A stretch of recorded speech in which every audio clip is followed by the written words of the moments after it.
আমার মা অভাবের কারণে আত্মহত্যা পর্যন্ত করতে গেছে। এই জুতো মাথায় দিয়ে আমি শুয়ে পড়েছি রাস্তা দিয়ে গাড়ি যায় সেই রাস্তার ওপর একটা খবরের কাগজ বিছিয়ে। এইভাবে আমি রাত কাটিয়েছি। তারপর হঠাৎ আমাদের ২ মাস যখন বয়স তখন বাবার কারখানা বন্ধ হয়ে যাওয়ায় আমাদেরকে সেই বাড়ি থেকে তাড়িয়ে দেওয়া হয়। বাবার এক বন্ধুর দয়ায় বাবা অটো চালাতে শুরু করে। সালটা তখন ২০১১ ক্লাস 8 থেকে 9 এ উঠবো। তখন হঠাৎ করে আমি বাড়ি এসে শুনছি বাবা যেই বন্ধুর অটোটা চালাতো সেই অটোটা নাকি সে বিক্রি করে দেবে। তো ঠিক তার ১ মাসের মধ্যেই অটোটা বিক্রি হয়ে গেল। বিক্রি হয়ে যাওয়ার কোনো ইনকাম সোর্স নেই। ছোটবেলায় যখন কারো বাড়িতে যেতাম কেউ বাড়িতে ঢুকতে দিত না।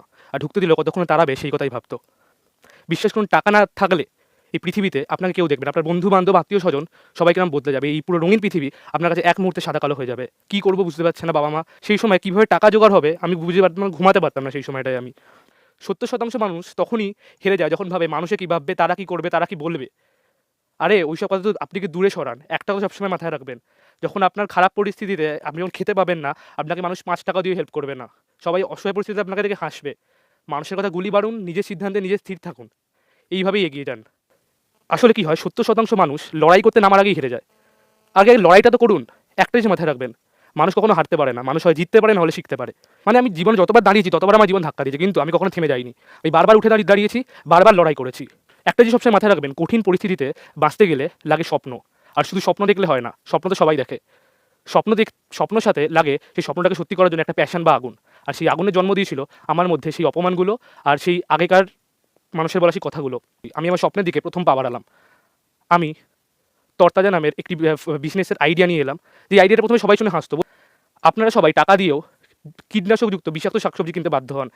আমরা কি করতাম? আমরা কৃষকদের কাছ থেকে সেই শাকসবজি নিয়ে আসার পরে সেই শাকসবজিগুলোকে পিউরিফাই করে আমরা আমাদের কাস্টমারের কাছে পৌঁছে দিতাম ডেলিভারি বয়ের মাধ্যমে। রাত্রি ১২টার আগে কনট্যাক্ট করলেই আপনার বাড়িতে পৌঁছে যাবে সেই সবুজ শাকসবজি।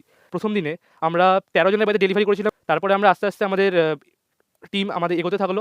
আমরা মাত্র ২ দিনে ৬-৭টা রেস্টুরেন্টের সঙ্গে টাই আপ করলাম। এইভাবে আমাদের আস্তে, আস্তে প্রফিটের পরিমাণ বাড়তে থাকলো আস্তে, আস্তে। যেখানে আমরা টাই আপ করেছি আমাদের সাথে টাই আপ করা আছে অনেক রেস্টুরেন্ট এবং অনেক ফাস্টফুড সেন্টারে। আমি একটা কথাই এখানে দাঁড়িয়ে বলতে চাই, যদি আমি করতে পারি আমার মনে হয় আপনিও করতে পারেন। কঠিন পরিস্থিতিগুলোতে প্লিজ হেরে যাবেন না। দাঁড়িয়ে থাকুন, দাঁড়িয়ে লড়াই করুন। দাঁড়িয়ে লড়াই করে ওই পরিস্থিতিগুলোকে দুমড়ে মুচড়ে দূরে ছুঁড়ে ফেলে দিন। জানবেন আপনার এই বুদ্ধি জানেন না আপনাকে কতদূর নিয়ে যেতে পারে। ডিপ্রেশন কঠিন পরিস্থিতিকে একটা চ্যালেঞ্জ হিসেবে নিন। ওগুলোকে বলুন দমিয়ে দেখ থামাতে পারিস কিনা। মনে রাখবেন সফলতা একটা জার্নি, একটা সাকসেস একটা জার্নি। সেই জার্নিতে কিছু প্ল্যাটফর্ম আছে সেগুলো যেমন আমার জার্নি যদি হাওড়া থেকে দিল্লি হয়, আপনার জার্নি হতেই পারে মুম্বাই থেকে চেন্নাই। জাস্ট মনের মধ্যে নিজের মধ্যে একটা আগুন তৈরি করুন যে হ্যাঁ, আমাকে পরে জবাব দিতে হবে।